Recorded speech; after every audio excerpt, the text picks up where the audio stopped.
দেখবেন আজকে আমাদের দেশে বিভিন্ন জায়গায় কি হচ্ছে, ঈদুল আজহা হচ্ছে, কোরবানি হচ্ছে। এই কাজটা ভুল। যারা এমন করে তারা ভুল করে, যারা এমন করে তারা ভুল করে থাকে। তারা নিজের দেশবাসী পুরা মুসলিম উম্মত থেকে বিচ্ছিন্ন হয়ে গেল।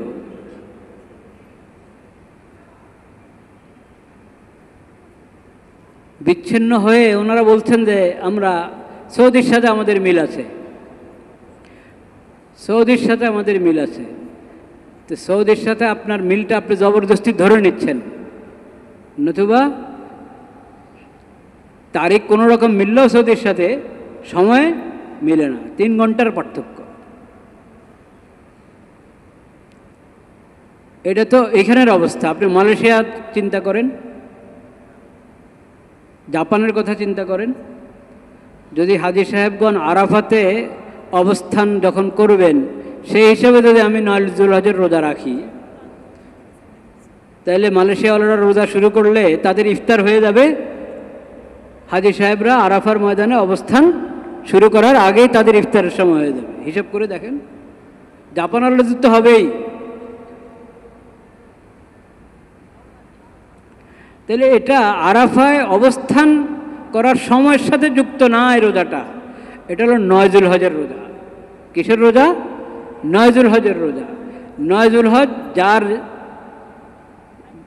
এলাকায় যখন, যার এলাকায় নয়জুল হজ যখন, তখন সেই নয়জুল হজের রোজা রাখবে। আবার ওই রোজা রাখার ফজিলত সে তখনই পেয়ে যাবে।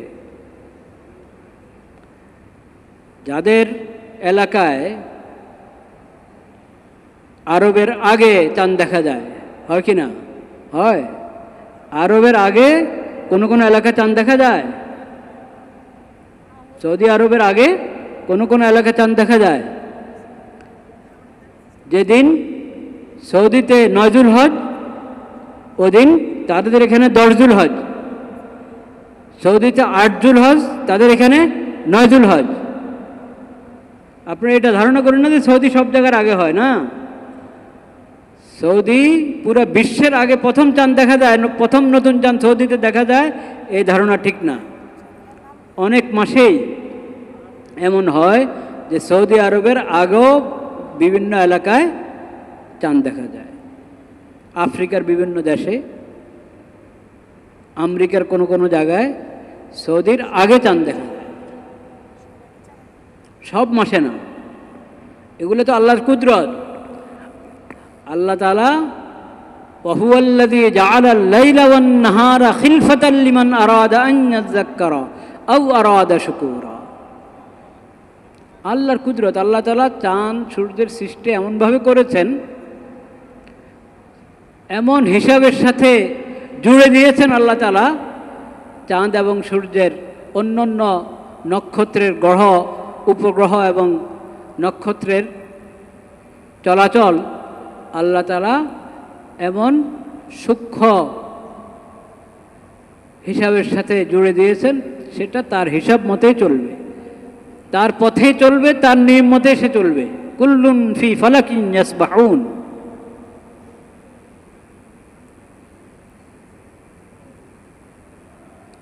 ওটা আপনি ওইভাবে চিন্তা করলে হবে না যে প্রতি মাসেই অমুক জায়গায় সর্বপ্রথম নতুন চাঁদ দেখা যাবে না।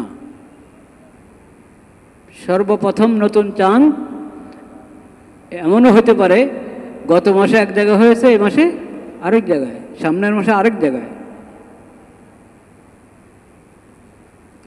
সেজন্য এই পদ্ধতিটা, এই চিন্তাটাই ভুল যে আমি সর্বপ্রথম দেখা হিসাবে দেখব, আবার কেউ বলে আমি সৌদির হিসাবে দেখব না।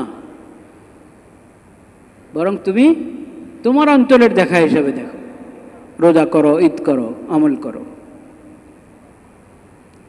আমি একটা ঘটনা শুনাই শুধু, এটা নিয়ে আলোচনা করার আমার উদ্দেশ্য ছিল না, কিন্তু আজকাল মিডিয়ার কারণে মানুষ কত কিছু দেখে, কত কিছু শুনে, সোশ্যাল মিডিয়ায় আসতেই থাকে।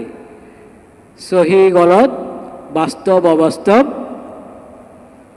কত কিছু পেশ করা হয়, কিন্তু যারা শুনে সব কিছুকে এক আন্দাজে ধরে নেয়, একরকম মনে করে সব কিছুকে। একটা ঘটনা শুনে, আমিরুল মুমিনিন ওমর রাদিয়াল্লাহু তাআলা আনহু, ইসলামের যেই প্রধান চার মনীষী, নবী করিম সাল্লাল্লাহু আলাইহি ওয়াসাল্লামের ইন্তেকালের পর ধারাবাহিক যারা খেলাফতের দায়িত্ব পালন করেছিলেন, প্রথম ব্যক্তি আবু বকর রাদিয়াল্লাহু তাআলা আনহু, দ্বিতীয় ওমর রাদিয়াল্লাহু তাআলা আনহু, তিন ওসমান রাদিয়াল্লাহু তাআলা আনহু, চতুর্থ আলী রাদিয়াল্লাহু তাআলা আনহু।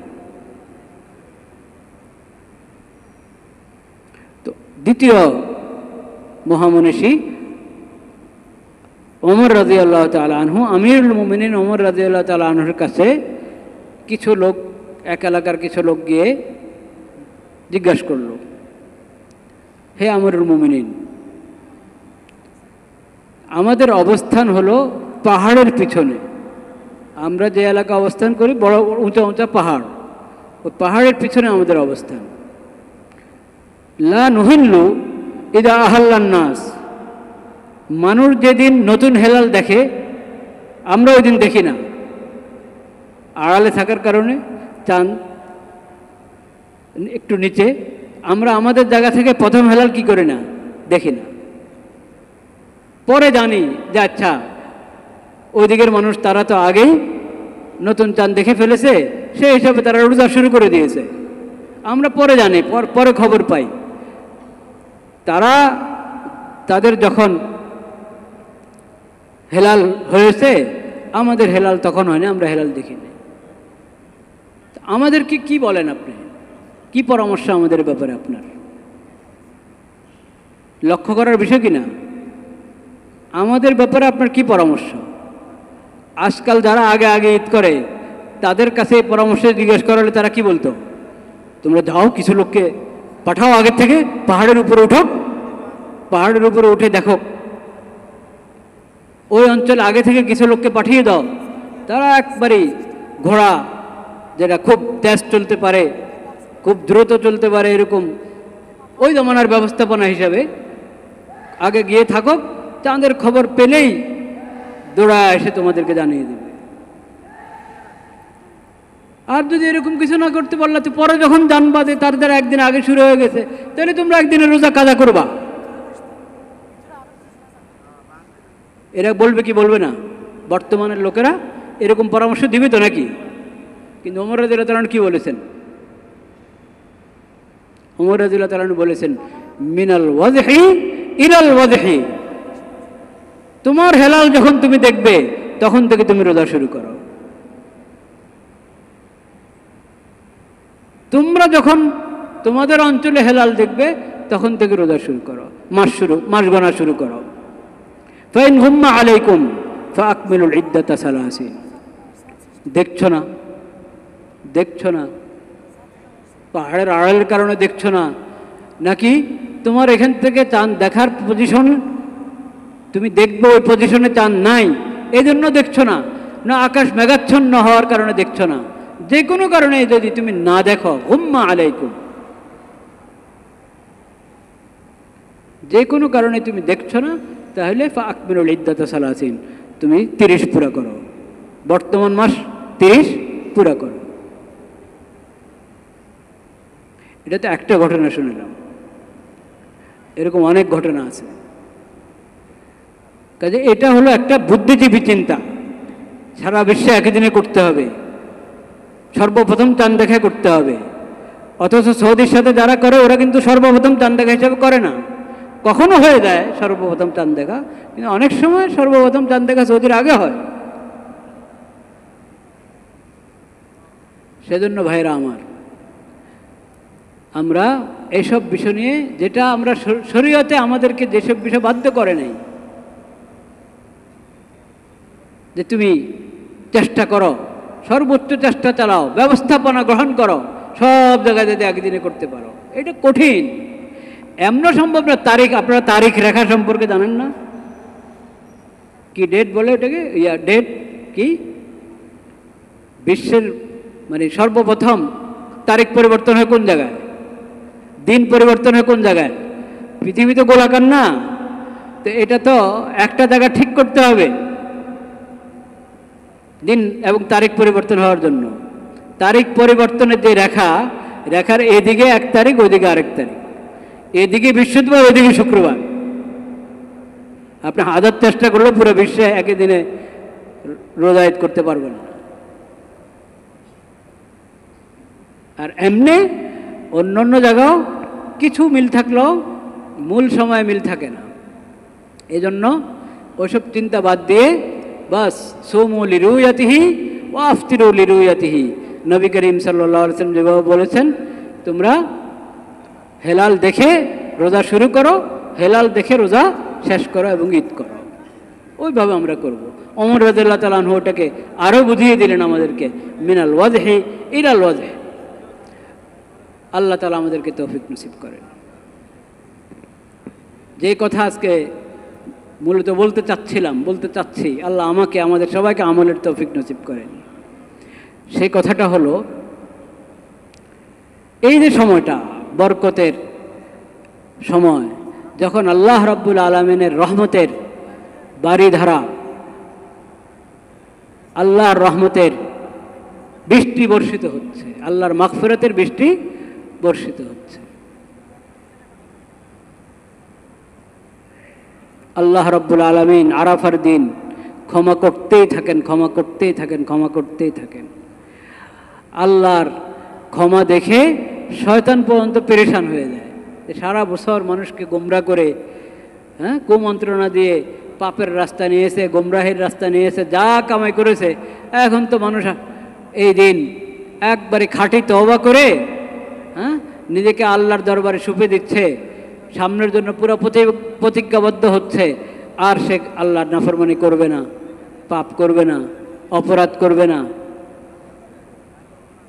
আর আল্লাহ তার তওবা কবুল করে, তার ইস্তেগফার কবুল করে ক্ষমা করে দিচ্ছেন, ব্যাপকভাবে ক্ষমা করে দিচ্ছেন।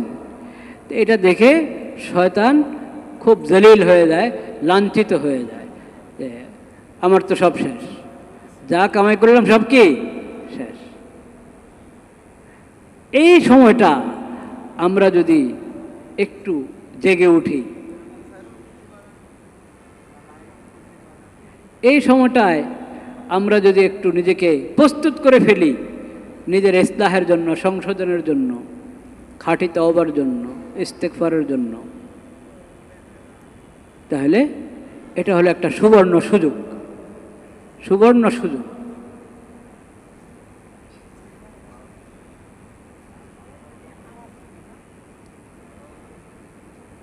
আল্লাহর মাগফিরাতের দরজা যখন পুরো উন্মুক্ত, ব্যাপকভাবে মাগফিরাত হচ্ছে, তখন আমি কেন মাগফিরাতের আশা করব না?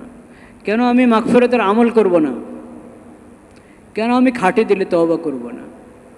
কেন নিজের জিন্দেগির পিছনের কাফফারা দেওয়া শুরু করব না? সামনের জন্য নিজেকে ইসলাহ করার, সংশোধন করার চেষ্টা করব না? আল্লাহ রাব্বুল আলামিনের মাগফিরাত দেখে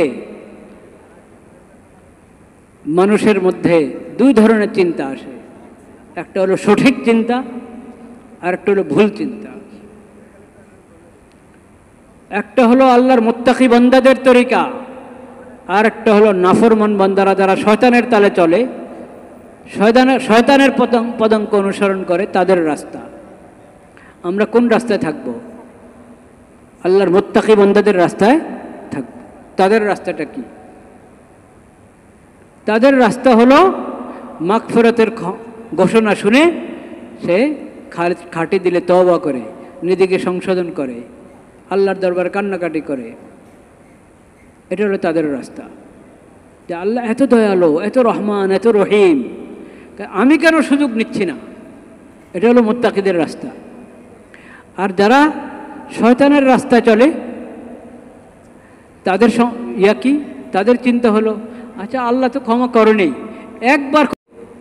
একবার হজে যাব, গিয়ে আরাফা সব মাপ নিয়ে নিব। একবার হজে গিয়ে আরাফা সব মাপ নিয়ে নিব।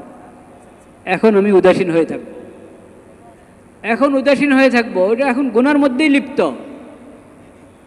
আল্লাহ যখন এতই ক্ষমা করেন, একবার ক্ষমা চেয়ে নিব। এটা শয়তানের রাস্তা।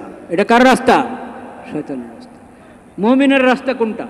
মুত্তাকিদের রাস্তা কোনটা? মুত্তাকিদের রাস্তা আল্লাহ এত ক্ষমা করছেন, আমি এখনই আল্লাহর কাছে ক্ষমা চাই, এখনই তওবা করি, এখনই ভালো হয়ে যাওয়ার চেষ্টা শুরু করি, এখনই নিজের পিছনের জিন্দেগির কাফারা দেওয়া শুরু করি। এটা হলো মুত্তাকিদের রাস্তা। আমি যদি মুত্তাকিদের রাস্তা অবলম্বন করি, তাহলে এই মাগফিরাতের বাড়িধারা থেকে আমি সুযোগ গ্রহণ করতে পারবো।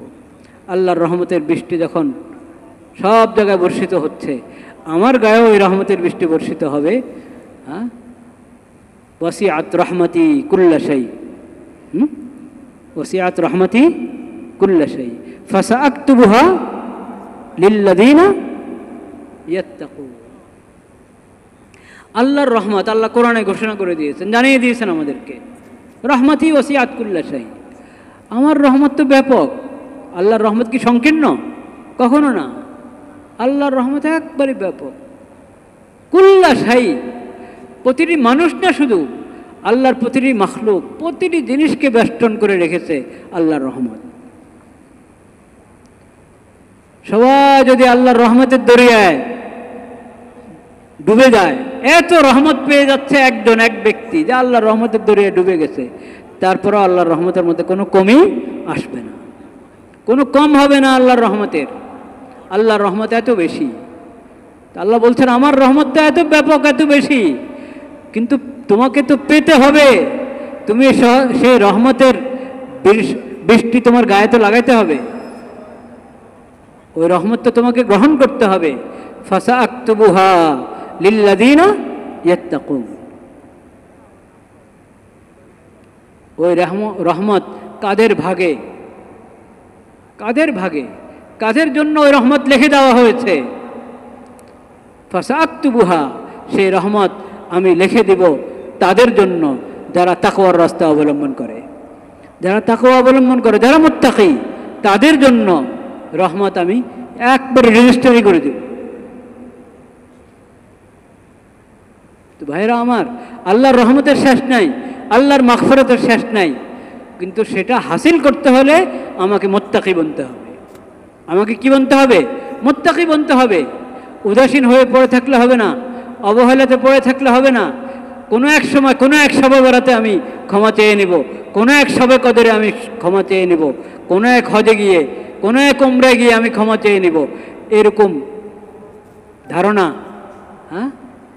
করা, নিজেকে অলসতা এবং উদাসীনতার সাগরে ভেসে দিয়ে এরকম কল্পনা করতে থাকা যে করে নিব, করে নিব, পরে পরে ভালো হয়ে যাব, পরে ভালো হয়ে যাব, পরে তওবা করে নিব, এটা মুত্তাকির রাস্তা না, এটা শয়তানের রাস্তা।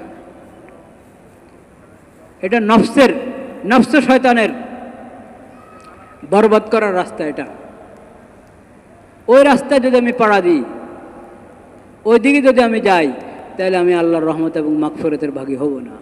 আল্লাহর রহমত এবং মাগফিরাতের কোনো কমি নাই, কিন্তু তুমি পেতে হলে তোমাকে তাকওয়া অবলম্বন করতে হবে। ক্ষমা চাও, তওবা করো, দেরি করো না। তওবায় বিলম্ব করতে নাই, নেক আমলে বিলম্ব করতে নাই, গুনাহ ছাড়তে বিলম্ব করতে নাই। গুনাহ এখনই ছাড়ো, নেক আমল এখনই শুরু করো। পিছনে যা মানুষের হক নষ্ট করেছে এখনই আদায় করা শুরু করো, হক আদায় করা এখনই শুরু করো। আল্লাহর মাখলুকের হক ওটা আদায় করতেই হবে, ওটা শুধু আস্তাগফিরুল্লাহ আস্তাগফিরুল্লাহ বললে মাফ হবে না।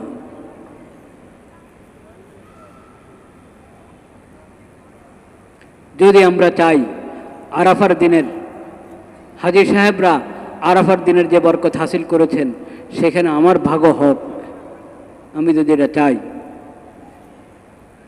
তাহলে এটাই রাস্তা। নগদ তওবা, নগদ তওবা, নগদ ইস্তেগফার, নিজেকে সংশোধন করার নগদ পদক্ষেপ। কারণ ভবিষ্যতের কোনো কি নাই, ভরসা নেই। ভবিষ্যতের ভরসা আছে? ভবিষ্যতের ভরসা নেই। পরে, ওই পর কখন? আপনি চিন্তা করতেছেন 1 মাস পর, 1 বছর পর, কয়েক বছর পর, কোনো পরের ঠিকানা নাই, কোনো পরের কি নাই, ঠিকানা নাই, যে কোনো সময় মৃত্যু আসতে পারে। এর চেয়ে বড় আরও কঠিন কথা হলো মৃত্যু আসে নাই। আমি বলছি আচ্ছা 1 বছর পরে উমরা গিয়ে হজে গিয়ে ভালো হয়ে যাব, তো 1 বছর আমি হায়াতে আছি, আমিও পরিবর্তন হলাম না, মৃত্যু আসলো না, 1 বছর তো জিন্দায় আছি, তো ঠিক আছে তাহলে আরও 1 বছর পর, আরও কয়েক মাস পর, আরও কিছুদিন পর। আহা, আল্লাহ যে 1 বছরের সুযোগ দিলেন, এই সুযোগকে আরও অবহেলা করলাম, আল্লাহর নেয়ামতের আরও নাফরমানি করলাম, আরও নাশুকরি করলাম, আরও পরে তো দাঁড়ালো কি, মৃত্যু তো আসে না ঠিক, কিন্তু ঈমান কি হয়ে গেল, দুর্বল হয়ে গেল। আগে তো ভাবতাম যে নিজেকে ঠিক করতে হবে, না এরকম বেশি দিন চলে যাবে না, ঠিক হয়ে যেতে হবে, ভালো হয়ে যেতে হবে, আচ্ছা হয়ে যাচ্ছি, হয়ে যাব, এরকম চিন্তা আসতো। দিন যাতে যাতে কলব কি হয়ে গেছে, শক্ত হয়ে গেছে। ওয়ালা তাকুনু কাল্লাযীনা, হ্যাঁ, ওয়ালা তাকুনু কাল্লাযীনা নাসুল্লাহ ফাআনসাহুম আনফুসাহুম।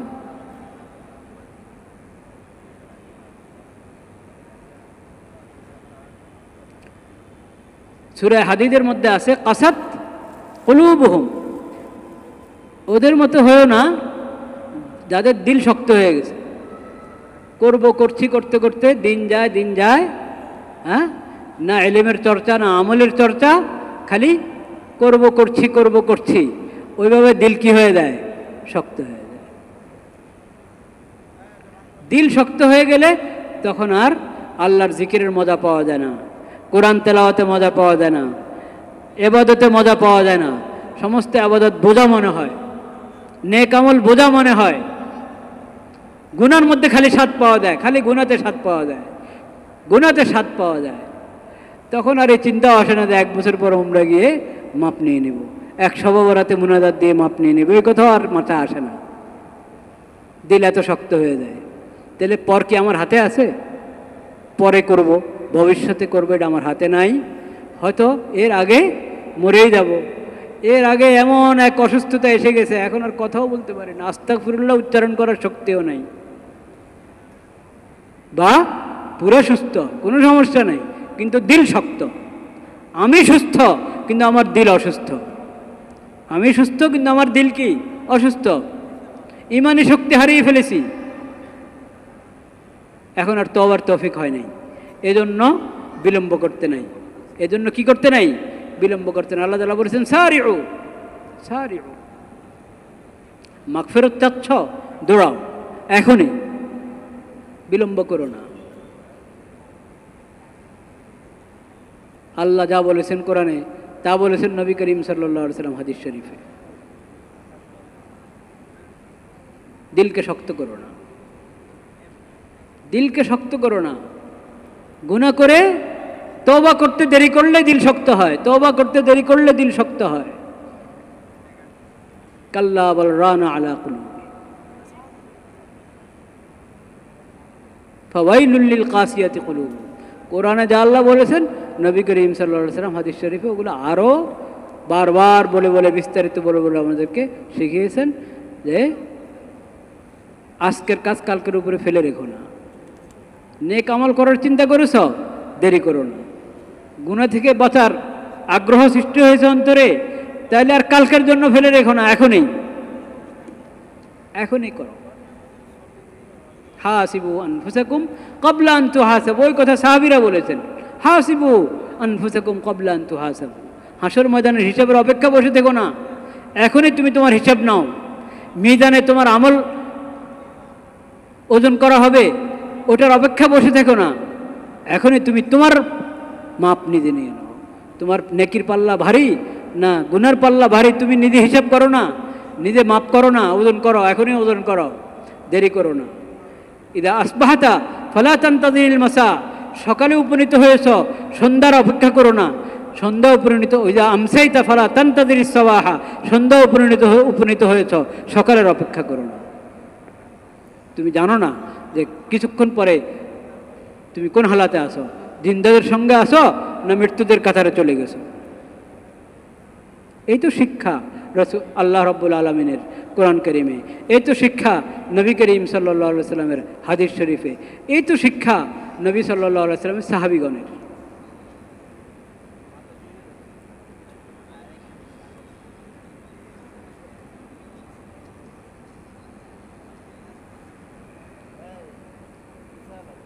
লা ইলাহা ইল্লাল্লাহ।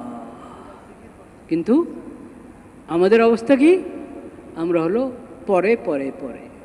हर रोज़ मी गोयम के फरदा तरके ई सौदा कुनम बाज चो फरदा शवद फरदारा इमरोज कुनम। প্রতিদিন বলি যে আগামীকাল ছাড়বো, এই গুনাহ আগামীকাল ছাড়বো, এই বদভ্যাস আগামীকাল ছাড়বো, এই নেক আমলটা আগামীকাল থেকে শুরু করব, প্রতিদিন বলি। আবার যখন আগামীকাল আসে তো এটারে এখন আগামীকাল তো আজকে হয়ে গেছে, আজকে হয়ে গেছে, এখন আবার পরের দিনকে আগামীকাল বানাচ্ছি আমি। এইভাবে কখনো কি হবে না, ইসলাহ হবে না। সংসদের তরিকা হলো বাস নগদ শুরু করা। আল্লাহু আকবার, আল্লাহু আকবার, লা ইলাহা ইল্লাল্লাহু, আল্লাহু আকবার, আল্লাহু আকবার ওয়ালিল্লাহিল হামদ, আল্লাহু আকবার, আল্লাহু আকবার, লা ইলাহা ইল্লাল্লাহু, আল্লাহু আকবার, আল্লাহু আকবার ওয়ালিল্লাহিল হামদ। হজের শিক্ষা অনেক, কিন্তু আরাফার দিনের অনেক শিক্ষার মধ্যে সবচেয়ে বড় শিক্ষা নগদ, তওবা নগদ, ইস্তেগফার নগদ। তাইলে তুমি নিজেকে হাজী সাহেবদের সাথে, কোন হাজী সাহেবদের সাথে, যাদের হজ কবুল হয়েছে তাদের সঙ্গে তোমাকে জুড়ে দিতে পারলা। নগদ তওবা যদি হয়, নগদ সংশোধন, নিজের নগদ পদক্ষেপ গ্রহণ, এটা হজের সবচেয়ে বড় শিক্ষা। কোরবানির সবচেয়ে বড় শিক্ষা, কোরবানির সবচেয়ে বড় শিক্ষা ফালাম্মা আসলামা ওয়াতাল্লাহু লিল জাবিন। আল্লাহর বিধানের সামনে নিজেকে ছুপে দাও, আত্মসমর্পণ করো আল্লাহর বিধানের সামনে। হজ আর কোরবানির বড় শিক্ষা যদি আপনি বলেন তাওহীদ, বড় শিক্ষা যদি আপনি বলেন ইসলামের বিধানের সামনে আত্মসমর্পণ। আল্লাহ তাআলা সেই তৌফিক আমাদেরকে দান করেন। আর বিলম্ব না করা, কি বললাম? বিলম্ব না করো, নগদ নগদ। আল্লাহ তাআলা তৌফিক দান করেন। ওয়া আখিরু দাওয়ানা আলহামদুলিল্লাহি রাব্বিল আলামিন। সুন্নতে মুআক্কাদা যাদের বাকি আছে পড়ে ফেলি।